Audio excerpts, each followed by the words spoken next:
Do you know who represents you and what decisions they're making with your tax dollars?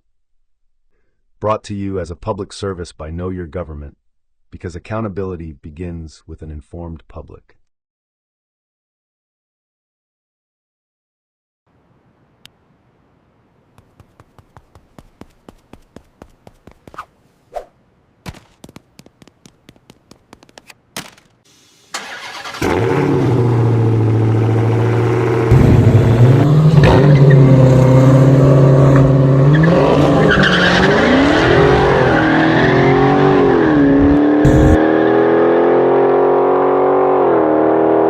Every community has two histories. The first is the one we remember. The second is the one preserved in public records. Court filings, police reports, body camera footage, grand jury findings, medical examiner reports, open records requests, budget documents. Most people never read them. Most never need to. But sometimes, the documents begin telling the same story, again and again and again. This documentary is built from those records, not anonymous sources, not internet rumors, not political talking points. Every major event you're about to see can be traced to official documents, court records, public reporting, or sworn testimony. Some matters remain the subject of ongoing litigation. Some allegations have not been adjudicated. Where that is the case, we will say so, because accuracy matters, especially when accountability is the subject. The tools used in this investigation are available to every citizen. This documentary is not a verdict. It is an invitation. Read the record, examine the documents, compare official statements with official evidence, then decide for yourself. Because democracy depends on informed citizens, and informed citizens begin with the record. This is that record.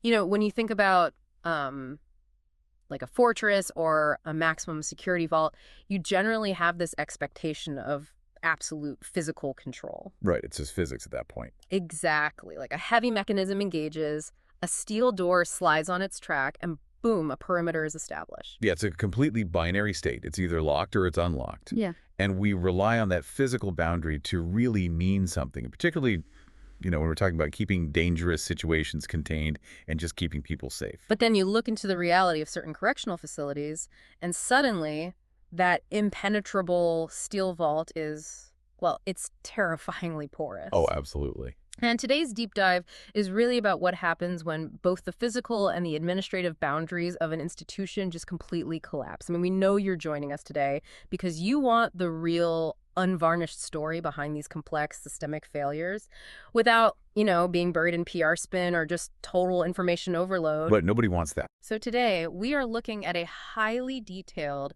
interim document. It's called the Current Evidence Report, dated August 4, 2026. And the sole focus of this report is the Macon-Bibb County Law Enforcement Center. Yeah, and we really need to establish right up front the very specific nature of this document, because it essentially dictates everything we are going to discuss today. Yeah. I mean, this is not a partisan hit piece. It's not an op-ed from some advocacy group, and it is certainly not a final legal judgment from a jury. Right. It's totally different. Exactly. Yeah. What you and I are looking at today is an evidence map. It was created to draw a hard, rigorous line between unadjudicated allegations and verified documented facts, specifically regarding violence, security failures, and institutional notice at this specific jail from January 2020 through August 2026. Okay, let's unpack this, because what we're really going to do today is trace how a series of individual, just horrific tragedies points toward a systemic institutional breakdown. But to understand how a modern jail dysfunctions on this level, we kind of have to look at the baseline data the report provides, right? Right. You have to start with the numbers. Yeah, and the authors identify at least 15 distinct verified violent events between April 2021 and July 2026. And just reading through their methodology, the whole report operates like a sieve. Oh, that's a great way to put it, because the source discipline here is intense.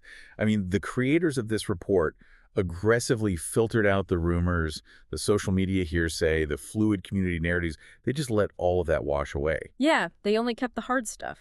Right. They retained only what could be backed by court orders, official agency records, or credible investigative journalism that actually relied on primary documents. They even point out a deliberate correction they made to a previous, like a circulating research packet. That older packet had lumped unrelated suicides, medical deaths, and overdoses into the assault chronology. Right, presumably to make the list of jail deaths look as long as possible. Exactly. But this report strips all of those out. Which, is a crucial tactical decision. When you are building a case for catastrophic institutional failure, precision is your shield. Oh, 100%. Because if you claim a facility has a severe inmate-on-inmate violence problem, and your evidence list includes someone dying of a pre-existing cardiac issue, well, a defense attorney or a county commissioner will seize on that one medical death to discredit your entire timeline. They'll just throw the whole thing out. Exactly. By maintaining absolute evidentiary purity, focusing only on assaults, riots, and homicides, this report builds an unshakable foundation that just cannot be easily dismissed by local authorities. And the verified events left in that sieve paint a very dark picture of the operational reality inside Macon-Bibb. I mean, just looking at the scope. In April 2021, you have Deputy Christopher Knight, who was killed by an inmate named Albert Booz. Yeah, that case is just staggering. It is. The official district attorney findings reveal that during the confrontation, the inmate gained access to the deputy's taser and an unauthorized knife. See, that right there is a multi-layered breakdown. In a correctional environment, an officer's weapon is supposed to be secured by multiple retention systems. Right. It shouldn't just be out there. No, not at all.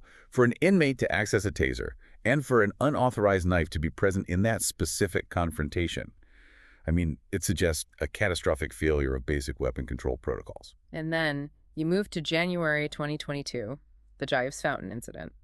An unnamed victim is pulled into a hallway and beaten and stabbed by 5 inmates.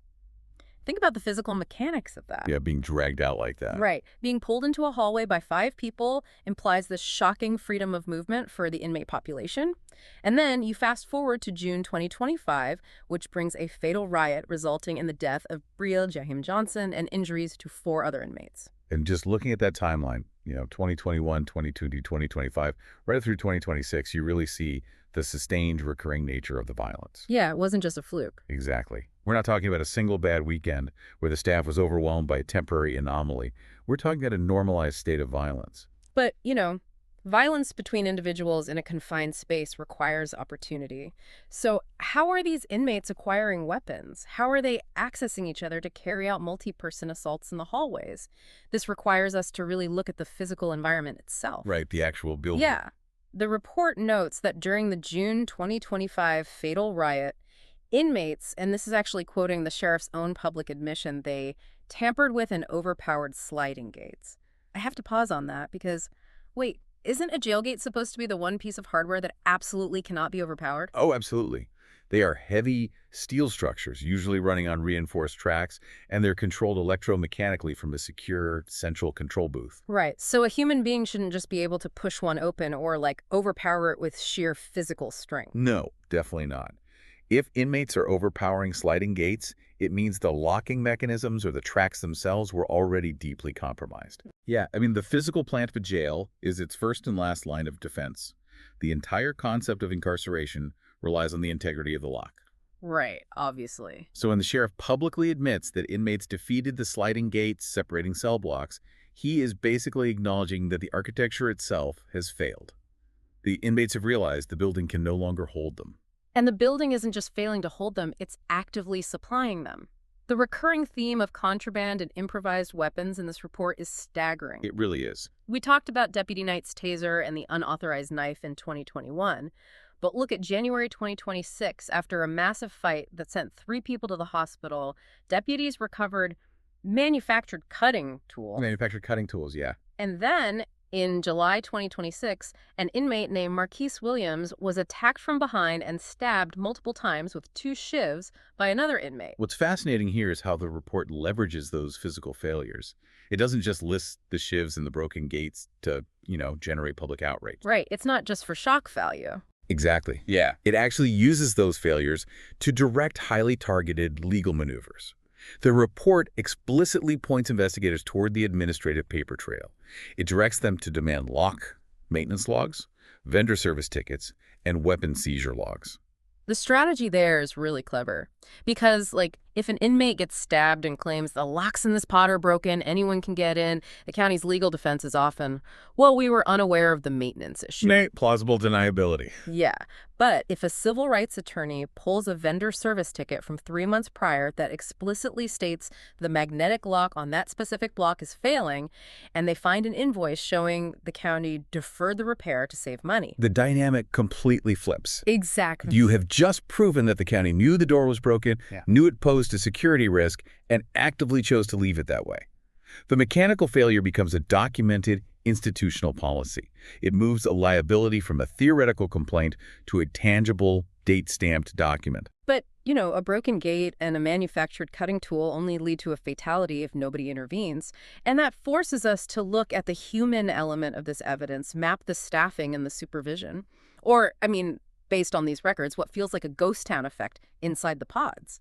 Yeah, the operational reality described in these court orders suggests massive supervisory blind spots. A modern jail pod is usually designed around either direct supervision, where an officer is stationed inside the housing unit with the inmates, or indirect supervision, where officers monitor from a secure, elevated control room with constant rounds. Yet, listen to the detail from Judge Connie Williford's 2026 court order regarding that January 2022 multi-inmate assault we discussed earlier. The court order notes that this confrontation, a brutal beating and stabbing, lasted approximately 30 minutes with absolutely no law enforcement officers present in the pod. A 30-minute absence in a volatile correctional environment is an eternity. It's just unfathomable. Right. For a multi-person assault to stretch out for half an hour without intervention means the officers were either pulled away for a massive all-hands emergency elsewhere in the building, they were deliberately avoiding that specific housing unit, or the overall staffing levels were just so critically low that mandatory observation posts were simply abandoned. And the noise level alone, a jail pod during a riot or a multi-inmate assault is incredibly loud. For that to go uninterrupted for 30 minutes defies any standard operating procedure. It definitely does. And there are litigation claims surrounding another incident in June 2022, the strangulation of an inmate named Carlos Shelley. The allegations state he was on suicide watch. Now, standard suicide watch usually requires staggered in-person checks every 15 minutes, but the claim is that the strangulation continued for 10 to 15 minutes without any staff intervention. Now, the report is very careful to maintain its evidentiary boundary here. Yeah. It notes that the 30-minute gap in 2022 is backed by a judge's order, making it a verified legal fact for the purposes of the map. Yeah. Meanwhile, it labels the 10 to 15-minute gap in the Shelley case as a current litigation claim that still needs to be tested against primary records, like surveillance video and control room logbooks. But, the pattern of alleged catastrophic supervisory blackouts is clearly established. Here's where it gets really interesting, though. It's one thing to have blind spots in the facility, but it's another thing entirely to see how those blind spots are handled after the fact. Look at the 2021 case where Deputy Knight was killed. Yeah, the initial framing of that was very telling. Right. The initial public account released by the Georgia Bureau of Investigation was very clinical. It described disciplinary problems, standard transport, and the sudden fight where the inmate gained control of the deputy's knife. It really framed it as an unpredictable, tragic incident during routine duties. Which is a very common initial posture for a government agency facing a crisis. It contains the damage and projects order. Right. But then you look at the district attorney's review 4 years later. The DA's findings revealed witness accounts of an unsupervised room known as the lieutenant's office. It brought to light off-camera punishment practices and claims that the deputy actually struck the inmate first. The operational reality was vastly different from the press release. The report actually dedicates a specific analytical tool to this phenomenon. It includes a section called the Agency Narrative External Record Matrix. Oh, wow. Yeah, this matrix literally tracks the tension between a government agency's initial public relations position and the subsequent external records that come to light years later through subpoenas or independent investigations. It is so fascinating to see that bureaucratic evolution tracked on paper. You literally watch a story morph from a defensive PR spin into hard, uncomfortable evidence. And to be fair, the report is objective enough to note that not every discrepancy in this matrix is a malicious cover-up. Investigations take time, and new facts legitimately emerge over years of digging. However, the matrix proves why critical thinking is absolutely essential when evaluating institutional failure. You cannot simply accept the day one narrative when the systemic issues are this deeply rooted. Yeah, you have to dig deeper. It teaches you to demand the body-worn camera audit logs, the internal communications, and the unedited medical charting before drawing a conclusion. So with the physical failures of the defeated Gates and the administrative failures of these 30-minute supervisory blind spots laid out, the logical next step is accountability. Who knew this environment was degrading and, when did they know it? This is the critical transition point in the report, moving from documenting individual tragedies to mapping out a potential civil rights violation. It tackles this in the section on institutional awareness and external oversight. We actually see a major piece of external oversight in July 2025 when U.S. Senators Raphael Warnock and John Ossoff formally asked the Department of Justice to investigate the Macon-Bibb jail. And for you listening, it is really important to note that the report doesn't include this to score political points. No, not at all. Right. It includes the senator's letter because of the highly specific documentation they cited in their DOJ request. They explicitly pointed to the Johnson fatal riot, an assault involving hot water being thrown in an inmate's face, a restraint-related death, and severe living conditions. From an evidentiary standpoint, that letter is a permanent, date-stamped beacon of institutional notice. You have federal lawmakers officially placing the severe conditions of the facility on the public record. Yeah, it's undeniable at that point. But again, the report demonstrates remarkable rigor here. It clearly states that while the current record unequivocally establishes notice, meaning the government was undeniably aware of the dangerous conditions, it stops short of claiming it proves Monell liability or deliberate indifference. The restraint is refreshing, honestly, because in civil rights law, under the Monell Doctrine, you cannot sue a municipality just because one of its employees made a terrible mistake. It's not enough to say, oh, a guard fell asleep on the job, therefore the county must pay out millions. Right. If we connect this to the bigger picture of constitutional law, Monell liability requires a plaintiff to prove that the constitutional violation was caused by an official policy, a widespread and accepted custom, or a deliberate failure to train staff by the final policymaker. You have to trace the violence directly back to the people running the budget and writing the rules. You have to prove they essentially endorsed the conditions through their policies or their willful neglect. Proving notice that they knew things were bad is really only step one. Proving causation is a much heavier list. It requires identifying the responsible policymaker, pinpointing the exact unconstitutional custom, and directly linking that custom to the injury or death. And that is why the report operates as a roadmap for civil discovery. It tells investigators exactly where to dig to find that linkage. The report actually mentions using a Rule 34 request heavily in this phase. Now, for anyone who hasn't spent time navigating the civil legal system, a Rule 34 request is essentially the formal discovery tool you use to force the opposing party to hand over physical things. Right, the actual documents. Yeah, it is the legal mechanism to demand documents, hard drives, maintenance invoices, and emails. It transforms outrage into a methodical legal strategy. Yeah. I mean, the report is telling future litigators, hey, do not just allege in court that the jail is understaffed. Issue a Rule 34 request for the minimum staffing policy for that specific year, side by side with the actual punch clock records for the pod where the assault happened. Oh, that's smart. Yeah. Do not just claim the guards ignored a riot subpoena, the emergency radio traffic audio from that specific 30-minute window. Think about how vital that framework is in our current media landscape. How often do we see a sensational headline or a chaotic viral video, and immediately the internet jumps straight to a conclusion of total liability or guilt or some grand conspiracy? This document does the exact opposite. It really does. It pauses. It gathers the verifiable data. It proves exactly what can be proven today, and then it provides the legal tool set to uncover the rest tomorrow. And that methodology applies far beyond correctional facilities. Whether you are analyzing a failing public school district, a massive corporate environmental scandal, or a local government zoning issue, the framework holds up. So what does this all mean for you? Why spend this time understanding the granular operational failures of the Macon-Bibb County Law Enforcement Center? Well, because understanding this evidence map gives you a transferable skill. It teaches you how to meticulously deconstruct a systemic failure. Absolutely. You learn to start by questioning the initial assumptions in the press releases. You learn the value of seeking out primary source documents, the invoices, the court orders, the logs. Right. You appreciate that multiple perspectives will always exist, but you realize that your conclusions must be grounded in a verifiable matrix of facts. When you are faced with a massive wall of conflicting information and high emotions, source discipline is your absolute greatest tool.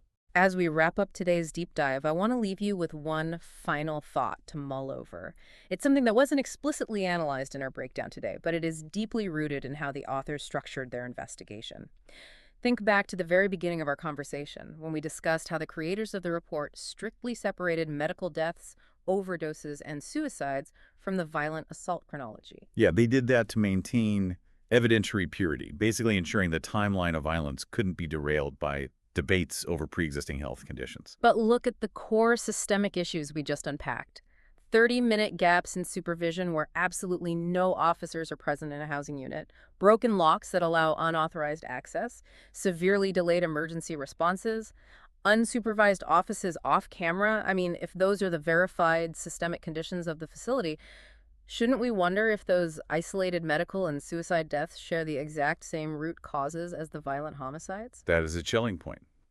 The operational failures are identical. If no one is watching the pod for 30 minutes, it doesn't just provide the opportunity for a multi-inmate stabbing, right? It provides the exact same opportunity for a medical emergency to become fatal or for a mental health crisis to end in suicide without intervention. Yeah, absolutely. The data is separated for legal strategy, but the underlying institutional failure might be entirely unified. It's something to think about long after you take your headphones off, because when that heavy steel vault door slides shut, society expects security and order. But if the lock on the gate is broken and there's no one standing guard on the other side... Is it still a fortress? Exactly. Or is it just a cage in the dark? Think about it. Thanks for joining us on this deep dive. Know Your Government is an independent civic education initiative dedicated to helping residents understand how local government works through official records, budgets, and publicly available information.